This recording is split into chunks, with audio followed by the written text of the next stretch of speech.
In 1475, Michelangelo Buonarroti was born in Caprese, Italy.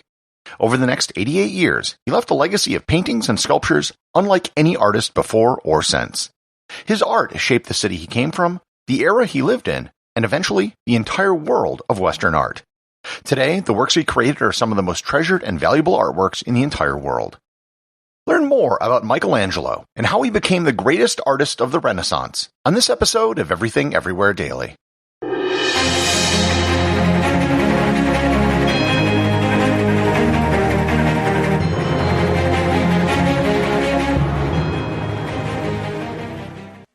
This episode is sponsored by Caccava.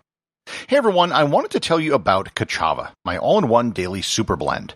If you're worried that you aren't getting all the nutrients you need or struggling to stay on top of your health, then listen up because Caccava has you covered. Caccava puts everything in your body in one glass, so you can have it all.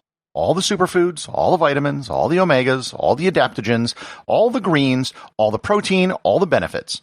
For your gut, your skin, your hair, your brain, your muscles, your heart, everything. No more compromise, no more guilt, and no other nutrition shake does all of this. They traveled to the ends of the earth to source everything and then crushed it up. Caccava is a powder. You take 2 scoops of it and just add water and blend it up, and it tastes incredible. They have 5 delicious flavors: vanilla, coconut acai, chai, matcha, and my favorite, chocolate. I can drink 1 glass of Caccava a day, and it'll keep me full for hours. Trying to manage all the supplements and ingredients you should be taking can be overwhelming and expensive. But now, Caccava makes clean, organic, superfood nutrition accessible to everyone. So, you gotta try Caccava for yourself. Caccava is offering 10% off for a limited time. Go to caccava.com/everywhere, spelled Kachava, and get 10% off your first order. That's Kachava.com/everywhere.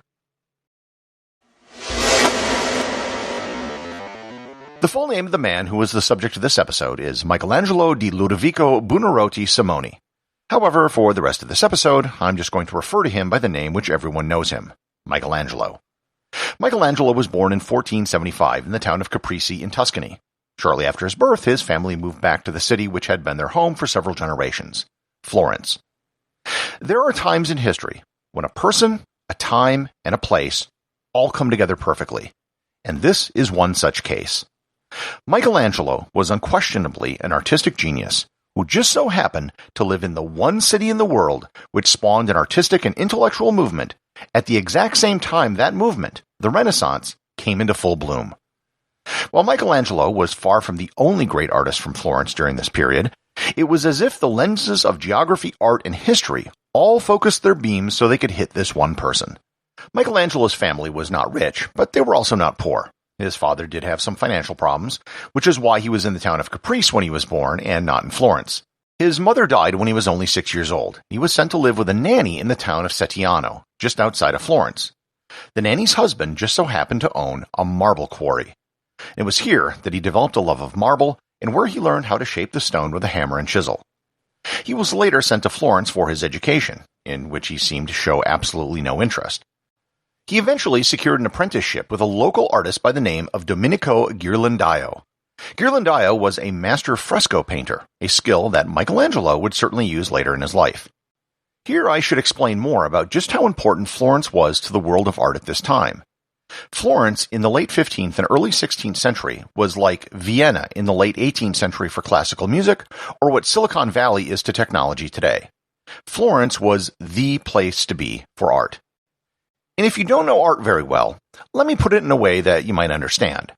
All of the namesakes of the Teenage Mutant Ninja Turtles lived and worked in Florence sometime around this period. Michelangelo quickly found success. At the age of 14, he was being paid by Ghirlandaio, which was almost unheard of for an apprentice. The de facto ruler of Florence and the premier patron of artists, Lorenzo de' Medici, then invited Michelangelo to live at a room in his palace. Michelangelo participated in the informal Platonic Academy of Florence, where philosophers and intellectuals of the era would congregate to discuss ideas. At the age of 15, he started to create works that made people take notice. He began carving marble reliefs. One of his first works was the Madonna of the Steps. It's not at the same level as his later work, but you can tell that there is an immense talent there, and that this wasn't the work of a normal 15-year-old. Unfortunately, Lorenzo de' Medici died in 1492, and there was a religious revival in Florence which resulted in Michelangelo leaving for several years. He bounced around Venice and Bologna working on small art projects before returning to Florence in 1495 at the age of 20. Here he got caught up in a scandal when he created the sculpture of St. John the Baptist for one of the lesser members of the Medici family. The Medici made Michelangelo rough up the sculpture a bit so it looked like an ancient Greek statue that was dug up so they could sell it for more money. The scam was discovered, but the statue's buyer, Cardinal Raffaele Riario, was so impressed with the work that he invited Michelangelo to Rome. It was here that he was commissioned by a French cardinal to create a Pietà.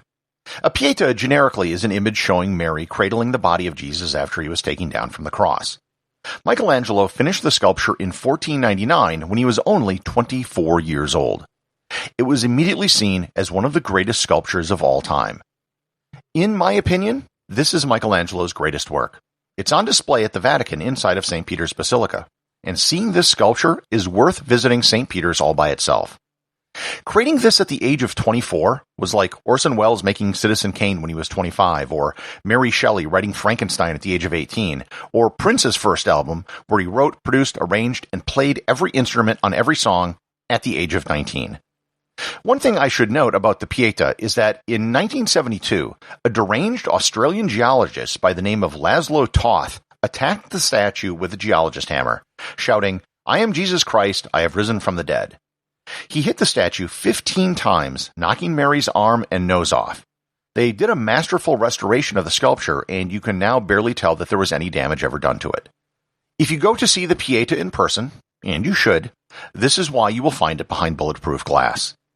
With the Pietà under his belt, Michelangelo was now getting bigger commissions. He returned to Florence in 1501 and was given the commission to create a sculpture for the Florence Cathedral. It was originally designed to be one of 12 sculptures with an Old Testament theme. The subject Michelangelo chose for the sculpture was the biblical King David. He was given a gigantic block of marble purchased the year he was born and had gone unused. He was given the contract at the age of 26 over many other older, more well-established sculptors. He spent 2 years working on it, and the final product was 5.17 meters, or 17 feet tall. It was so good that it was moved to a prominent position outside the Palazzo Vecchio, which was the Florence City Hall. And it remained there from 1503 to 1873, when it was moved indoors to its current location at the Galleria della Accademia. With these two major wins, he began to get more and more attention, and more contracts for smaller projects. In 1505, however, he got the attention of the man who was probably the biggest patron of art there could possibly be in Italy, Pope Julius II.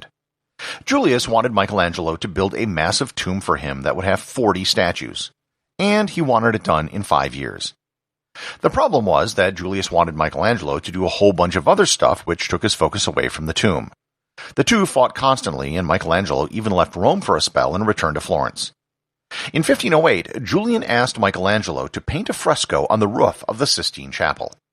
I previously did an entire episode on the Sistine Chapel, so I'm not going to go into too much detail, but Michelangelo basically got permission to paint his own vision rather than what the Pope originally wanted, and the result was the ceiling of the Sistine Chapel. It took him 4 years to complete, and it was finished in 1512. Your assignment for this episode is to go and watch the 1965 film The Agony and the Ecstasy. Charlton Heston plays Michelangelo, and Rex Harrison plays Julius II.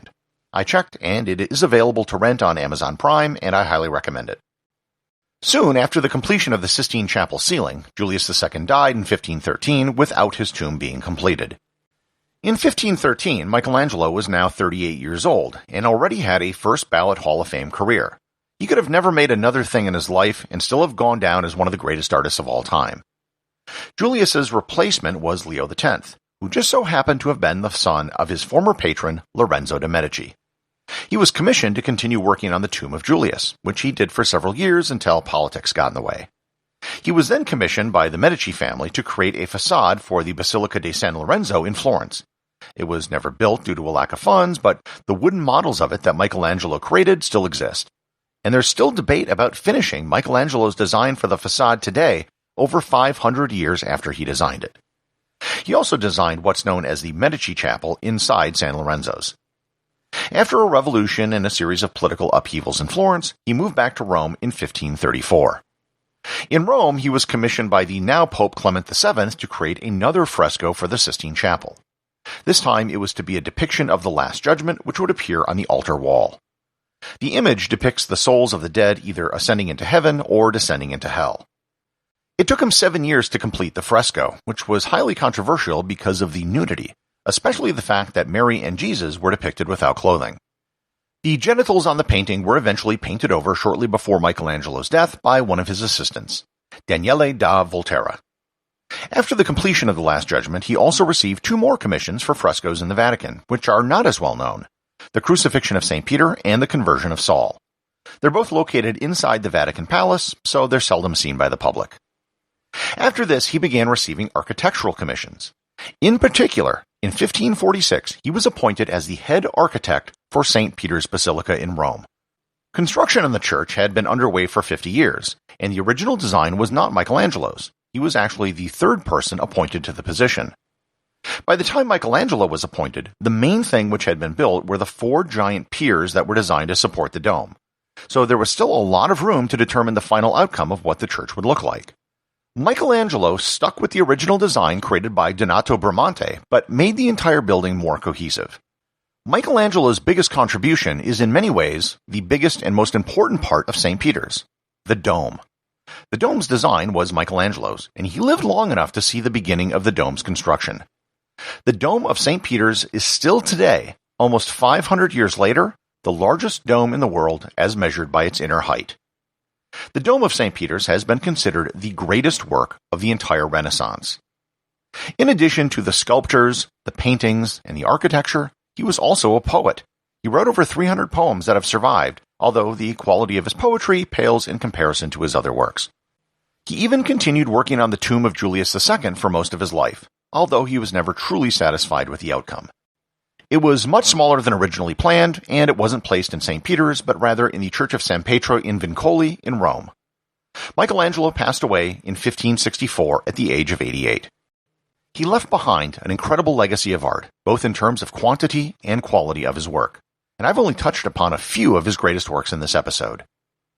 The true greatness of Michelangelo can probably be best seen in the fact that 500 years later, there are still millions of people who are willing to go out of their way to witness his genius.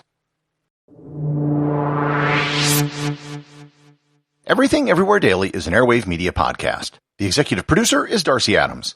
The associate producers are Thor Thomsen and Peter Bennett. Today's review comes from listener GoFish123 over at Apple Podcasts in the United Kingdom. They write, "So good. So good, love what you're doing. My favorite is that one about your podcast." Thanks, GoFish. I don't do too many podcasts about my podcast because if I podcast about the podcast, I fear many people would stop listening to the podcast, and then I would be a podcaster without a podcast to podcast. Remember, if you leave a review or send me a boostagram, you too can have it read on the show. Michelangelo to see you, Your Holiness. Who? Michelangelo, the famous Renaissance artist whose best-known works include the ceiling of the Sistine Chapel and the celebrated statue of David. Very well. In 1514, he returned to Florence and... Right, that's enough. They've got it now. Oh.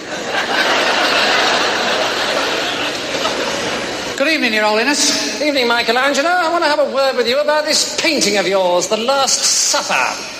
Oh, yeah? I'm not happy about it. Oh, dear. It took me hours. Not happy at all. Is it the Jell-O you don't like? Nope. Oh, no, they do add a bit of colour, don't they? Oh, I know, you don't like the kangaroo. What kangaroo? No problem, I'll paint him out. I never saw a kangaroo.